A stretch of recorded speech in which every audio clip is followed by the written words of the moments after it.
Hello everyone and welcome back for another academic vlog. There are two of me. I always do this and I always have to pause it. Hello, I'm a little bit hyper. Because I just had my supervision. Also, talking with earphones in is really weird. I know that this music's at the just gonna do that. Yeah, so oh my god. I haven't turned the captions on. Hold on, let me turn the captions on. I'm just all over the place today. I'm trying to accept that I'm all over the place sometimes as well with these. I think there's really interesting, there's a feeling that because this is a vlog it needs to be more polished, but because it's live vlogging it's inevitably not going to be, and I felt weird about when people have come into chat. Talking to them has been strange and stuff. We're going to try and feel like that isn't as strange anymore. So hello, it is Friday morning. Well, no, it was Friday morning, it's now Friday afternoon.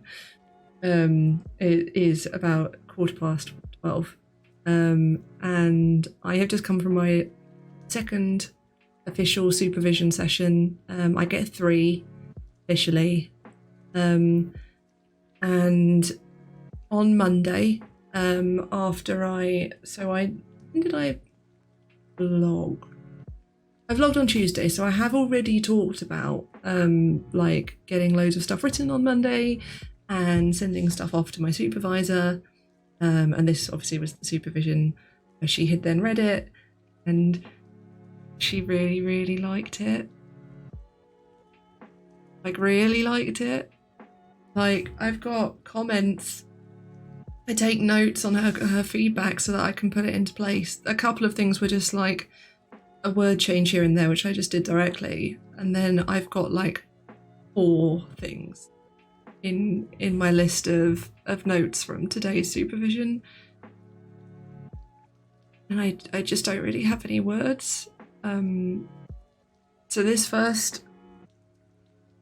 the first section of this, so it's coming out as 3 sections. I think I might have talked about this before, but if not, I'm going to do it again just in case. And the first section is very much centering around the relationship between players and characters, and players and other people's characters, and other players and your character. And it does that through exploring the death of one of my close friends. Who died almost exactly 2 years ago. It's 2 years ago, the end of this month. So it's a really like emotionally charged piece. It's really important to me. The character in it is really important to me. That's and I felt I'm so emotionally connected to this first section, which is about 4,000 words, and that's what I submitted to my supervisor. And she thinks it's amazing, and she's really pleased with like what it does structurally. I know I've talked before, I've really got on about how I'm using fragmented and episodic based writing in order to deal with the fact that you can't fully communicate the embodied experience of role-playing, and definitely not through a standard narrative, because that doesn't serve to articulate the interplay between the different frames of character and player and setting and the different levels of the setting, and that's the thing that she thinks has really worked. I'm trying to look at the camera more whilst I'm vlogging. It's a little bit weird for me. I think it would be less weird if I had a full camera, not just a little webcam, but there we go, we're trying. I'm just slightly in shock. And I don't think I've fully processed this yet, because it's after having a year where I dreaded all my fiction classes and I really didn't want to go to them because like, I loved one of the teachers and I loved all this, the students I was with were great, but I was writing something so different to all of them and so reliant upon genre structures that the people around me didn't understand. I've talked about this before, that fantasy writing, and I think science fiction as well to an extent, though I think science fiction is more accessible to people generically. Fantasy relies on you knowing some of the some of the history of high fantasy and the constructs that live within it, because then when you're playing with them, people can see that, oh, you've got a different take on elves, you've got a different take on dwarves, that's that sort of thing, and can see what you're doing and how your text works, not just within itself but within the wider genre, and it's really reliant on that. And so it's not really the fault of the people that I was around, that my high fantasy writing wasn't really understood, and I was the only person doing it, and it was weird. And the one time I tried to do their genre, I use that very loosely, that's not really fair to any of them, they all were writing amazing things as well, but coming out of that like neutral to negative experience, or very mixed experience, thinking, oh god, I wish I'd just changed my entire degree to the medical humanities masters instead of the creative writing masters. And I am just so glad right now that I didn't. I'm gonna cry. I am so glad that I didn't, because it meant that I got to write this and have this experience. I've been very emotional this week, so this is not really surprising. Honestly, it's a miracle that we've gotten to 18 vlogs before I've really properly started crying. And I don't know that I'm going to show all of the dissertation to everyone. But I know for definite. Come on, we can form sentences, we can do this. I know that I'm definitely going to share this section with people, because I'll get there, hold on. Because I have tried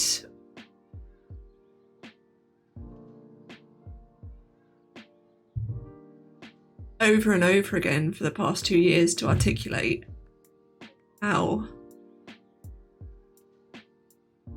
deeply my friend dying has affected me. And it feels like such a weird thing to express, because, we spent a reasonable amount of time together out of character, but not, we didn't talk every day.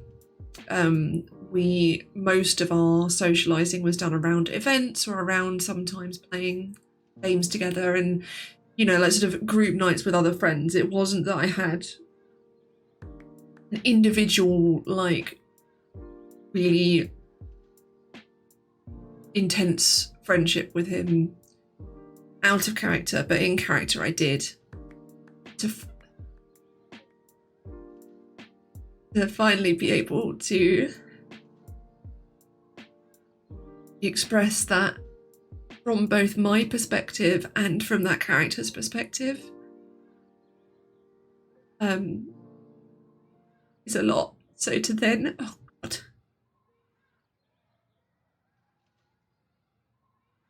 Incidentally, this is exactly what I'm like in therapy. If anyone's ever wondered what I look like in therapy, this is it. Not able to fully form sentences, because I know if I try and actually get them out, I'm just going to start sobbing. Yeah, to really articulate that when you lose someone that you have role played with, you lose them as many times over as you have played characters with them. Because you always, and it articulates so many things. I love the word articulate. I really should stop using it as much as I do.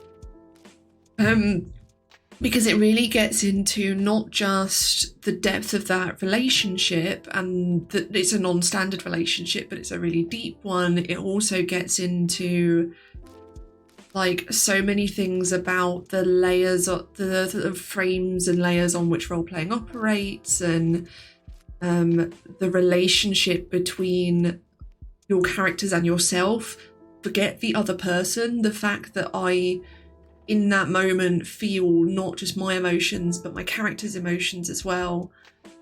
And that sort of thing, that stuff that is the very thing about the embodied experience of role-playing that you can't articulate to anyone else. And that is universal, whether you are an immersionist role player or a dramatist role player or a gamist role player. Because even if you're a gamist and you're there to win, you're going to feel your character's drive to succeed. You're much more likely to be playing an ambitious character, you know, something like that. Someone who wants to win. And you're going to feel those things. And that's, I think, why this section that I've written is so powerful and why I am so proud of it and why I'm so pleased that it reads like that to someone with no knowledge of LARPing as well. That it really does articulate the depth. Just use the word again. It really does. I think the word that the phrase that gets used a lot in live writing is speak to. It really does speak to. That's my shoulder going. Sorry, my shoulder's been a problem. I don't know if you heard that pop. It wasn't a nice sound. Yeah, so it speaks to all of that, and I'm so proud of it, and I'm so grateful for all of the support I've had and all of the comments. And I've got makeup on my face. Obviously, I've got makeup on my face. I mean, I've got makeup like on parts of my face where it's not meant to be. We're done with the crying now. Okay. Gonna have some water. And we're gonna talk about what's next as soon as my camera gets back into focus. I still got... No, it's not too bad. Okay. So, that means also I've got a couple of little edits to make or things to think about. Once I have done those, the entire first third of my dissertation is done, because that's that section. And she is so happy with it. I'm going to make those little changes and then I'm not going to touch it anymore, and it's going to stay there. Unless I need to do stuff in there to support later sections, which is possible. I'm going to avoid touching that at all. Which means I then have section 2, which is a much more academic based one. So I think section 2 is going to come out a lot quicker. I've actually, in fact, let's closed Scrivener, but I'm going to open it again so I can tell you how many words are in. Through the Wardrobe, which is the name of the second section, is currently 2,000 words. So it actually needs to, each section is going to come out at about 4,000. So I've got another couple of thousand to write in that, but I've actually got some things. Yeah, I've got an entire academic section that I haven't written yet, which is about brink play and dangerous LARPing. So I need to put that in.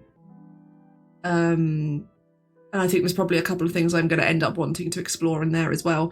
But and the other thing is that I don't have, I was saying this in my supervision, I'm actually glad this is only 2,000 words because this makes more sense now. A thing that I don't have in this section is any of my role-playing characters. I have brief notes. But I don't have that thread of a character through it. And I've definitely found in section 1 that it's Catalin that holds everything together. So I want one of my characters to come in this second section and to hold all of that together.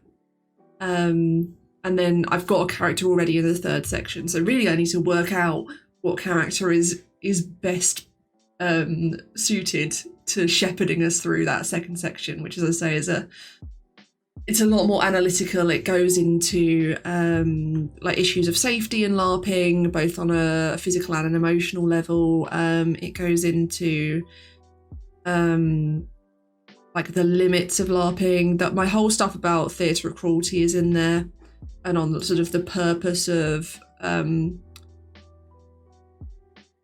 exorcism of the innate human negative. There's a lot of stuff more about my like my personal mental health and how that then relates to, I think I want to put Theodosia in this section. It isn't an obvious link, but I think actually the fact that it isn't an I'm just thinking aloud now, welcome to me brainstorming. It's not an obvious link, so you know I've got 1, 2, 3, 4, 5, 6, 7, 8 passages about this section right now. They're not in the right order or held together yet necessarily. Some of them I've got like groups of 2 or 3 where they definitely are consecutive, but not a huge amount. And this one I want to edit a bit. So yeah, it's about the difficulty of writing in first person and feeling safer in third person, and the question of why I feel safe and unsafe. There's a big thing about therapy, dropping into a very academic voice to talk about dissociation, in part to dissociate the reader, because it goes from a sort of lyrical memoir voice to a very, very abruptly academic voice. Then there's the question of theatre of cruelty, which now that I'm thinking about it really links with that, because it's about bringing out some this is such a good phrase. So Artaud describes it as he describes what theatre should be as a living whirlwind that devours the darkness, and that is such a cool quote. It's ridiculously overblown. He's very French, very, very French. But so that goes into a memory I have of doing theatre of cruelty at sixth form, where we basically staged a sexual assault scene in a very, like, it was completely dark. So it was a very deconstructed way, but in a way that made it a lot more somehow more violent at the same time, I think, because of the presence of the darkness. And I've got like a poem that sort of does that. Then there's a bit about the ephemeral nature of LARP, and the 2 LARPs aren't the same. I've got where I want to do that passage on brink play, which is things like the LARP I talked about before about sexual assault and that sort of thing. Then there's some like sort of weaving back in of that stuff about my therapist. What I'm thinking now is that the reason that Theodosia is one of my characters. She is an 18th century opera singer who is descended from sirens. So she is a really weird character to bring into this, but Theodosia allowed me to reconnect with my love of singing, which I had lost because I had had some experiences that had stopped me feeling safe while singing, one of which was actually at a LARP. So I think that's a really... hang on, I need to write this down. This is such a good idea. Well done, everyone. There's no one here. Yeah, I've realised I've covered up chat. It's just me. Okay. Actually, I'll just put this under my supervision notes, because that'll do. So I want to... This is section 2. I want to use Theodosia. Also, I picked that name before I'd listened to Hamilton, but Dear Theodosia works really well for her as well. Though she's the mother, not the child. Use Theodosia as connection. Claiming. Voice. Oh, now I want to go and look at like all of the operas that I sang as her to work out like an opera that connects in as well, because I did that with Catiline and Shakespeare. That may then link to... I don't know whether I want... it could link to talking about Grandad, but I don't know whether I'm ready to do that yet. So that's a potential. But this is a really good example of how I'm writing this, which is that I'm just sort of sitting down and dumping my brain at points. And then when I come back and reread it, you can start to see all of the connections that are in there that I didn't notice before, that are are present there just because my brain is unconsciously making those connections and I'm not seeing them at that point.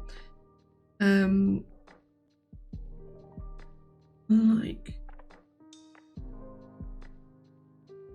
oh yeah, and that really fits because I had an epiphany this year where I haven't been playing her, and I realised that actually what Doja wanted was just to be safe, and she didn't actually want the person she loved back at all. She just wanted safety and a family. She got it. And I realised that actually I had, you know, played through not quite everything I wanted to with her, because I do want her secret to come out. She secretly has a child with a noble, where they had an affair. You know, standard 18th century opera singer things. But yeah, that sort of epiphany fits in as well. And that's interesting because that's an epiphany that only came from disconnecting myself from her emotions. That's another link.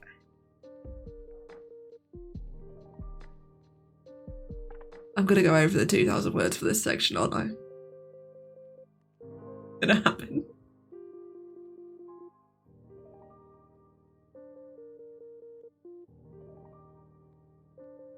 Amazing. This has been excellent. I'm so like I was gonna wait until like the time where I was meant to stream. I say meant to stream because I can stream whenever the fuck I want. I was going to wait for that, but I'm so glad I did this now whilst I have all of this hyperness. And yes, it's absolutely partly because I want to go and watch Critical Role before work, but and I know that obviously it's going to take several hours. Also, my back is hurting again and I'd like to get back into bed, as opposed to continuing to sit here. My chair isn't awful, but I am working on getting a better chair. I'll show you actually. So this is one of those chairs that has bend in it, like a lumbar bend. The only problem is I am quite short, and that bend, I don't know if you can already tell because I'm wearing too dark clothing. The bend is like halfway up my back. It's not where it's meant to be in your lower back. I'm just the wrong height for this chair. So it's a good chair, but it's a sad chair. That was a deviation. We've gone from crying to brainstorming to talking about the lumbar bend in my chair. I'm gonna put that notebook down. I'm very pleased with that. I did want to try and get some reading done today, but if I'm gonna manage to, I might be slightly too hyper. It's for reading group for Tuesday, and my plan had sort of been to just devote all of Monday and to just have a really nice reading day on Monday where I can just sit down and work through the whole book. So that might still be what I... Come on, camera. That might still be what I do. And I'll be quite happy with that because I can, you know, enjoy it and really get into it. And I find actually when I'm reading like that, it often goes faster rather than reading piecemeal, but then sometimes I can only read piecemeal. It depends. I mean, I'd love a good lumbar support.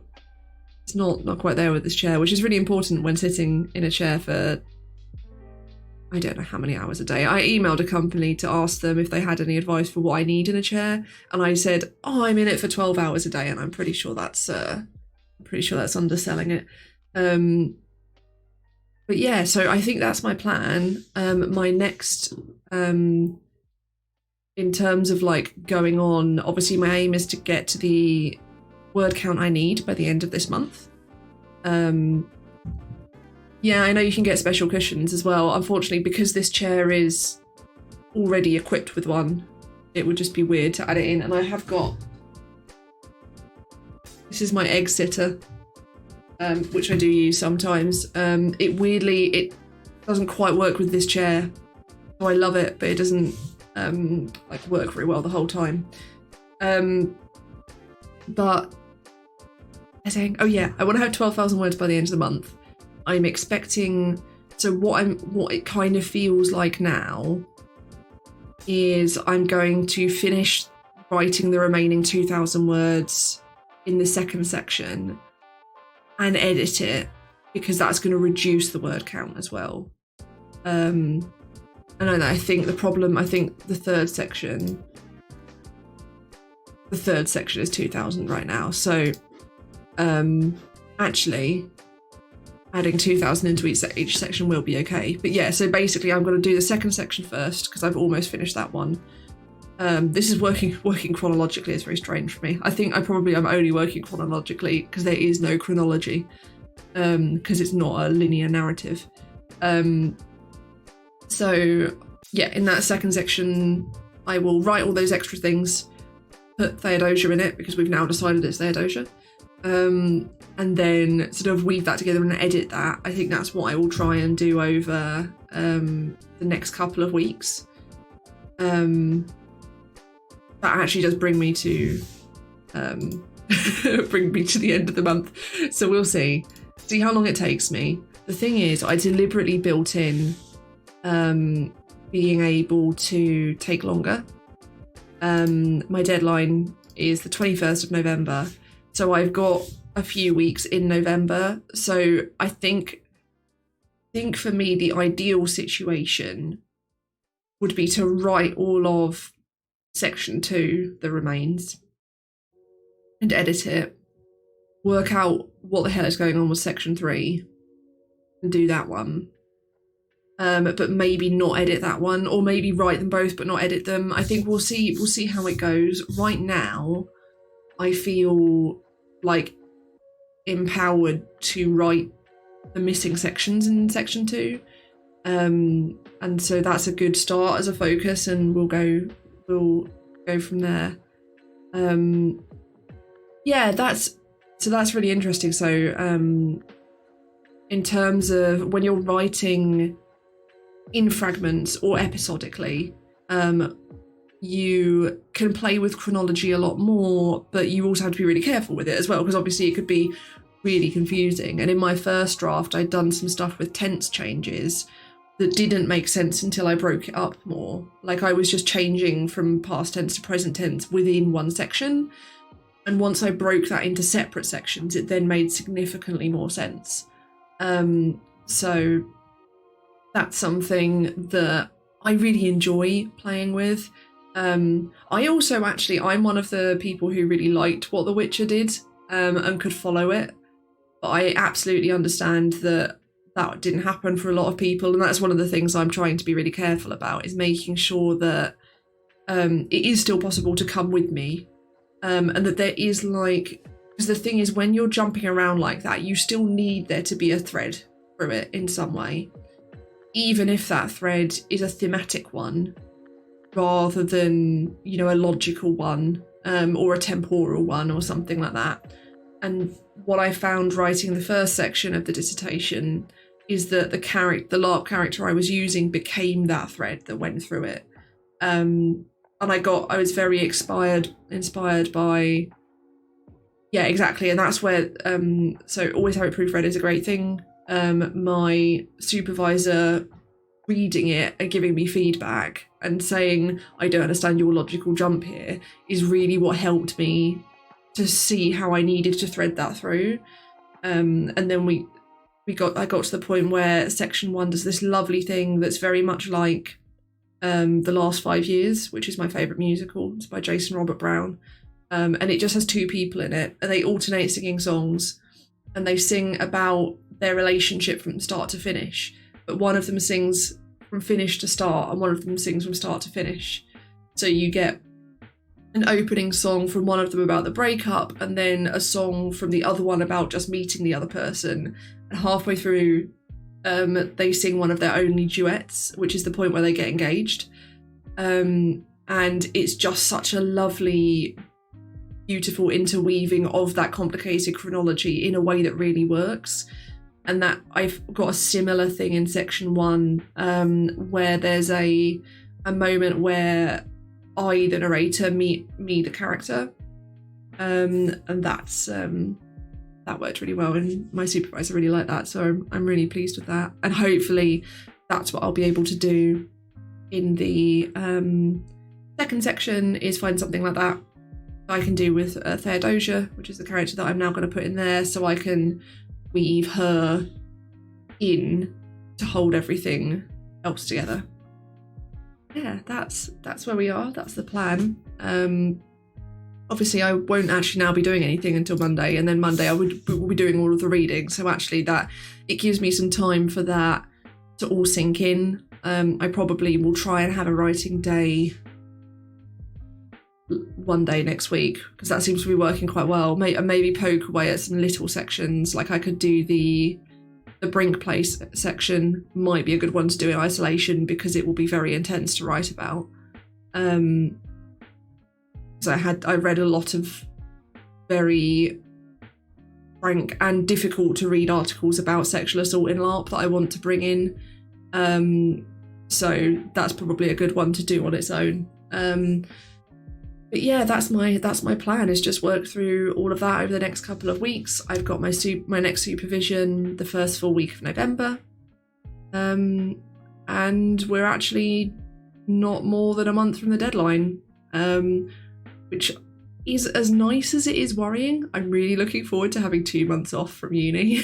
I love it. I love it so much, but I just want to only be doing like one thing at a time. Not one thing. I can't do one thing at a time. I'm incapable of it. But I want to have a period where I'm doing less for a while. So that will be really nice. It means I can focus on one thing, or fewer things for a bit. But yeah, so we will leave it there for today. I did get yesterday a game that I want to stream that I won on Vanna's stream in a giveaway, which is Cook Serve Delicious 3, and I think I will be terrible at it, so I might try and gaming stream that next week. I love all of Neil Gaiman's talking about his writing process, because he does it so realistically.